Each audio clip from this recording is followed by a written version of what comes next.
Freddie Mercury remains one of rock's great frontmen, an iconic figure of a legendary group that ruled the charts in the 70s and 80s, as well as into the early 90s. Queen's hits are still as well known now as they were years ago when the likes of Bohemian Rhapsody, Another One Bites the Dust, I Want to Break Free, We Are the Champions and It's a Kind of Magic blasted out from radios and stereos across the world. Brian May, Roger Taylor and John Deacon may have provided the fabulous musical instrumentation, but Mercury's distinctive voice greeted listeners to an otherworldly experience as Queen's lead singer, while his extrovert and flamboyant showmanship on stage belied a shy and introverted character off it. But his fellow musical colleagues had their doubts about Mercury's, born Farrokh Bulsara in 1946, vocal abilities before he joined the group in 1970 when they were still called Smile. It was Mercury's idea to rename the group Queen, not long after replacing original lead singer Tim Staffell, who had quit the fledgling group. And although the other band members were unsure of the name change, Mercury told them it's wonderful, dear, people will love it.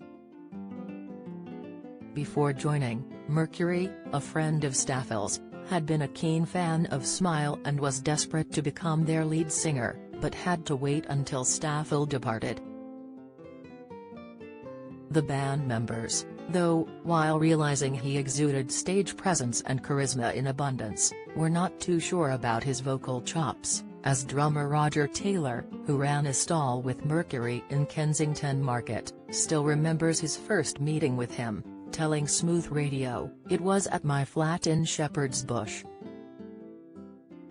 He was a mate of Tim from Ealing College. He was on the periphery, just a mate, really.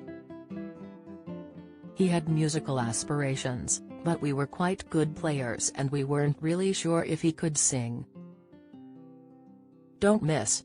Brain damage found in astronauts who take on long-haul space missions, latest, but his drive and determination to write original stuff was great. And of course we became huge friends because we had the stall. We were living in each other's pockets, scrubbing together to eat. Mercury also wrote many of the band's songs, including Bohemian Rhapsody, Somebody to Love, Killer Queen and Don't Stop Me Now, with Taylor adding, "We didn't know Terry's this incredible songwriter with this incredible musical sensibility hidden. He was really such a joy to be around, a driving force for the band in the early days." May also recalls their doubts about Mercury's singing abilities when they first got to know him, saying back in 2021, "We loved Freddie from the beginning. He was such an ebullient character and so full of confidence. We thought, he's a good showman, but can he sing?" In the early days, he would throw himself around and give it 100%, but the voice wasn't developed. The instrument was there, but he hadn't learned that incredible control, which made him the great god Freddie Mercury. So we didn't know. We just thought, well, we should give this a shot. Freddie seems to be up for it. Why don't we go for it?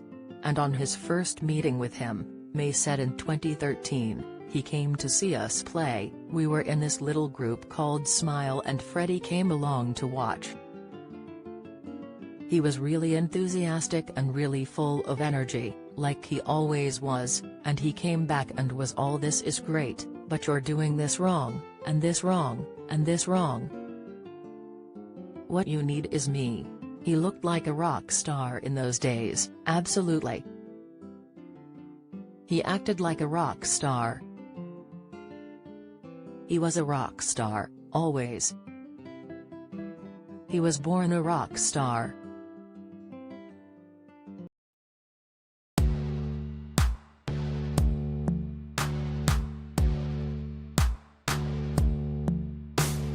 Good.